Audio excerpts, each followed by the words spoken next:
Hello friends, एक बार फिर से स्वागत है आप लोगों का आपके अपने चैनल लोन हेल्प इंडिया में। और एक सब्सक्राइबर का कमेंट रिसेंटली आया था जेस्ट मनी। जी हाँ दोस्तों, जेस्ट मनी लोन एप्लीकेशन का अगर लोन नहीं देते हैं या एप्लीकेशन वाले परेशान करते हैं तो हम लोगों को क्या स्टेप लेने चाहिए, क्या करना चाहिए। तो आज के इस वीडियो में बात करेंगे कि अगर किसी भी पर्सनल कारण से आप जेस्ट मनी का लोन ओवर ड्यू कर रहे हैं या अभी भर नहीं पा रहे हैं तो फिर आपको क्या करना चाहिए या फिर कंपनियाँ क्या करती है, इसके पीछे में क्या लॉजिक है, क्या आपको जवाब उनको देना होगा ताकि कंपनियां आपको परेशान करना बंद करें और आपको जो कॉल्स वगैरह आ रही हैं, रिकवरी एजेंट की धमकियां आ रही है, रिकवरी एजेंट घर पे आ रहे हैं, उन सबको बंद किया जा सके। तो एक बार फिर से स्वागत करता हूं मैं आप लोगों का आपके अपने चैनल पे। और अगर आपने अभी तक चैनल को सब्सक्राइब नहीं किया है तो चैनल को सब्सक्राइब करके बेल आइकन को प्रेस कर लें। तो बात करेंगे जेस्ट मनी लोन ऐप। ये आपको मैं बता दूं कि एक NBFC है और RBI का लाइसेंस है इस एप्लीकेशन के पास।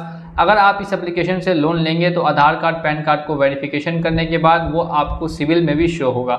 आप सिविल में भी चेक कर सकते हैं कि कितने का आपने इस एप्लीकेशन से लोन लिया है और कितना आपने पेमेंट किया, कितना नहीं किया। सिविल पे पूरी तरह से इम्पैक्ट पड़ेगा। अब यहाँ पर लोन अगर आप फर्स्ट डे आप ड्यू करने वाले हैं या फ्यूचर में आप कर चुके हैं तो फिर क्या करना चाहिए। ध्यान देने वाली बात यह है कि आपको पता होना चाहिए कि आपने जो लोन के पैसे लिए थे वो कहाँ खर्च किए और साथ ही साथ में अब किस कारण से आप वो पैसे नहीं दे पा रहे हैं। क्या आपके पास कोई मेडिकल कंडीशन अच्छी नहीं है या फिर आपकी जॉब छूट चुकी है या आपकी जो सैलरी है वो अब नहीं मिल पा रही है आपको या बहुत ही ज़्यादा कम मिल रही है। तो अगर ऐसा कोई कारण है जिस वजह से आप लोन का पेमेंट नहीं कर पा रहे हैं तो फिर जेस्ट मनी को आपको सबसे फर्स्ट में तो मेल करना होगा। और उस मेल में क्या बातें लिखनी होंगी, उस मेल में आप सभी बातों का जिक्र करेंगे कि आखिर किस वजह से आपने अभी तक लोन पेमेंट नहीं किया है और क्या फ्यूचर में लोन कितने समय में पेमेंट कर पाएंगे, आपकी अपनी लोन ID क्या है, आपका फ़ोन नंबर क्या है, ये सब। और साथ में कंपनियां क्या करती हैं कि आपको बार बार कॉल करके परेशान करेंगी, बार बार आपको तंग करेंगी कि आपका जो लोन का अमाउंट है वो ड्यू है उसको भर देने के लिए, और अगर आप नहीं भरते हैं तो बार बार आपको कार्रवाई करने की धमकी देती है। इसके बाद भी ये कंपनियां नहीं मानती हैं और आपको लगातार नोटिस वगैरह सेंड करेगी। नोटिस में ये लिखेगी कि आपके खिलाफ 10 धारा के तहत, इस धारा के तहत हम लोग केस करने वाले हैं, हम लोग लीगल एक्शन लेंगे, कोर्ट में जाएंगे, आपके खिलाफ केस करेंगे, आपने हमारे साथ फ्रॉड किया है। तो ध्यान देने वाली बात यह है कि अगर आप जेन्युइन डिफ़ॉल्टर हैं, आपके पास सच में अभी पैसा नहीं है देने के लिए, आप किसी कारण से चूक चुके हैं, नहीं दे पा रहे हैं पैसा, तो ऐसे केस में कोर्ट भी कुछ नहीं कर सकती, आपके फेवर में डिसीजन आएगा। और यहाँ पर आपको डरना बिल्कुल भी नहीं है, इसलिए क्योंकि कंपनियाँ कोर्ट में नहीं जाती हैं। इतने कम पैसों के लिए अगर ये लोग कोर्ट में जाएंगे, लंबा लोन चलेगा, लंबा समय लगेगा और इतना इनके पास टाइम नहीं है कि इतना समय दे सके। 15-20 साल का भी टाइम लग सकता है कोर्ट में मामला सॉल्व होने के लिए। इसी वजह से ये कंपनियां कोर्ट में जाने से डरती हैं और नहीं जाती हैं और चाहती है कि इस मामले को रफा दफा किया जाए।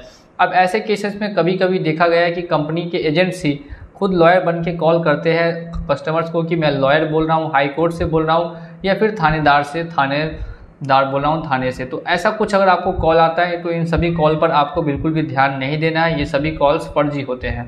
अब इसके बाद नोटिस के बारे में अगर हम लोग डिस्कस करें तो नोटिस पे भी आपको ज़्यादा गौर नहीं करना, सिर्फ और सिर्फ आपको ये ध्यान रखना है कि आपने उनको मेल करके अपनी प्रॉब्लम बताई है कि नहीं बताई है, और सॉल्यूशन प्रोवाइड करना उनका काम है।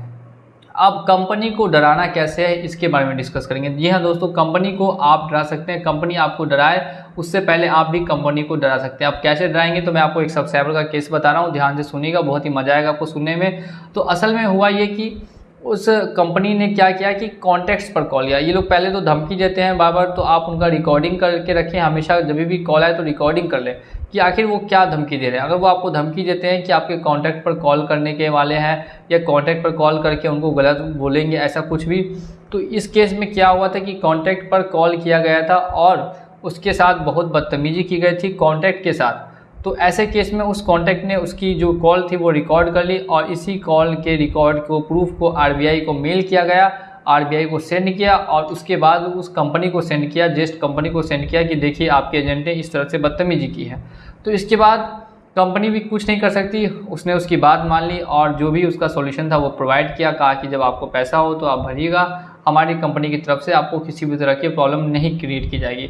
तो अगर कंपनी आपके साथ प्रॉब्लम क्रिएट करती है तो आपको बिल्कुल भी डरना नहीं है, सिर्फ एविडेंस में प्रूफ रखना है कि देखिए ऐसे ऐसे बदतमीजी की गई है, या फिर आपके कॉन्टैक्ट पर कॉल करके धमकी दी गई है, या उनके साथ बदतमीजी की गई है, ऐसा कोई प्रूफ अगर आप रख लेते हैं या आपको मिल जाता है तो फिर ये आपके लिए बहुत ही अच्छी बात होगी, क्योंकि कंपनी अब यहाँ पे डरने लगेगी आपसे कि कहीं आप उनकी कंप्लेन ना कर दें। बार बार कंप्लेन मिलने पर इसके खिलाफ एक्शन भी लिया जा सकता है और कंपनी के लंबा से लंबा चौड़ा से चौड़ा फाइन भी इम्पोज किया जा सकता है।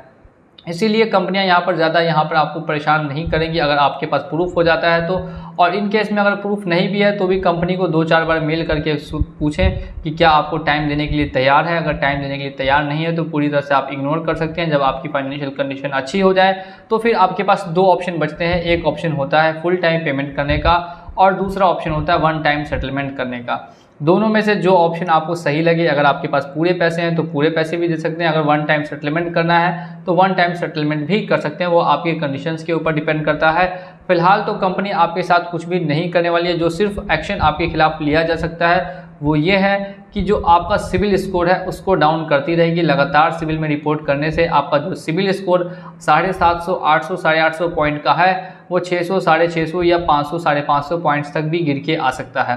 अब सिविल गिरने से आपको फ्यूचर में लोन लेने में दिक्कत होगी, प्रॉब्लम हो सकती है। इसके अलावा अगर आप लोग लोन ड्यू करते हैं तो ये कंपनियां आपके ऊपर किसी तरह का एक्शन नहीं ले सकती। तो ये काफ़ी सब्सक्राइबर्स का सवाल रहता है कि क्या एक्शन हो सकता है, क्या क्या कंपनी वाले कर सकते हैं। तो मैं उन सभी के जवाब में ये बात आपको क्लियर कर दे रहा हूँ कि कंपनी सिर्फ आपका सिविल स्कोर डाउन करेगी और कुछ अदर नहीं कर सकती है। इसी के साथ वीडियो पसंद आया हो और अगर चैनल पे नए हैं तो चैनल को सब्सक्राइब कर दीजिएगा और साथ ही में मिलेंगे अगले वीडियो में बहुत जल्द।